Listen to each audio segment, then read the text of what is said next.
welcome back to my channel. Tonight I'm going to be making dessert for two, but it's flexible enough that if you needed to multiply it, by all means go ahead. I'm going to be doing a fruit crisp, not quite a cobbler. I think a cobbler has a different topping, but I'm going to be using some berries that I found in the store. They looked really good, and I tasted them and they were really great. So let me show you what I use. So I'm going to be using blackberries and raspberries for this, and I have a lemon. I want to use the zest as well as a little bit of the juice.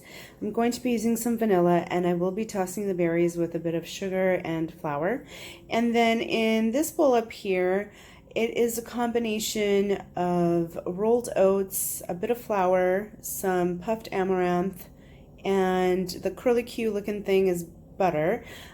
For the butter, I put it in the freezer and then I ran it through a box grater. So it looks like a lot, but honestly it's probably like a tablespoon and a half. And I also have some sugar in the raw that I'm going to be combining in this. So this is going to be for my topping, and I'm using just a couple of like porcelain stoneware dishes for the oven. So I've gone ahead and preheated my oven to 350. I have my berries in a bowl right now that I'm going to be tossing with the flour and sugar.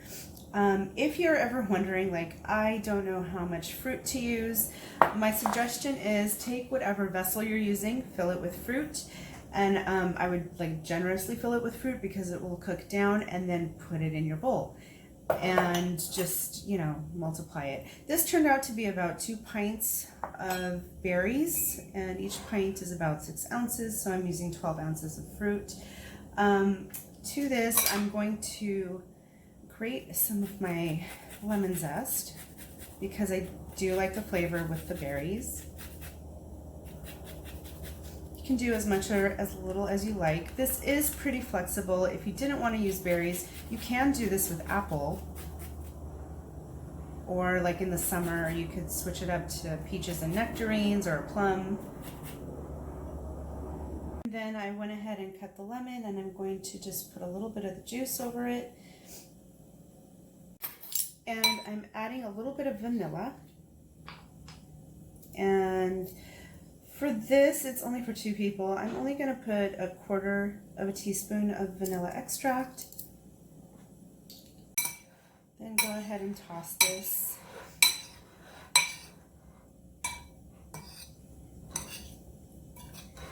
And then you're going to be filling your bowls. I'm going to be putting this on a prepared baking sheet just in case there's any anything boiling over or bubbling over.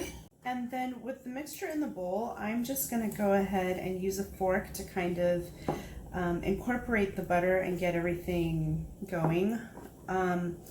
It doesn't all have to stick to each other, you know, it's not a proper dough, but I do want to mix this around. And then I'm basically going to pack this over the top and put it in the oven.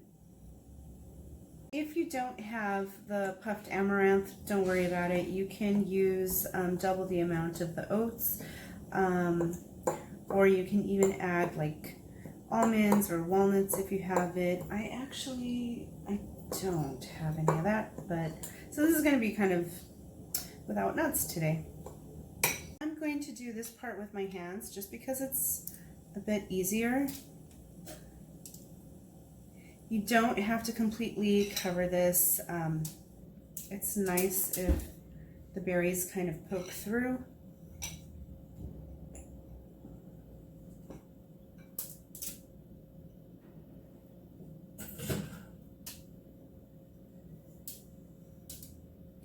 And I'm basically going to keep an eye on it, and just, you know, when it looks done, I will be pulling it out of the oven. However, I am going to increase the heat probably after about 12 to 15 minutes.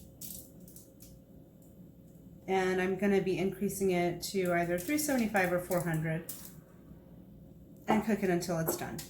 And you'll know when it's done when it's like golden brown and looks really delicious. This is what you want to look for as far as the cobbler. As you can see, the fruit has cooked down quite a bit, and it starts to bubble around the edges. That's how you know that the juice has been released from the berries. And then the top just kind of gets a little bit golden. So these are ready. I pulled them out of the oven, and I'm just going to let them cool off a bit because it is really hot. You can serve this like classic style with either some whipped cream or some ice cream, or if you want to be a little bit more contemporary, you can even do this with a little bit of yogurt on top. Thank you so much for watching. I hope you enjoyed this recipe, and it will be detailed in the description box if you'd like to check that out. And as always, please like and subscribe to my channel. I'll see you next time. Bye.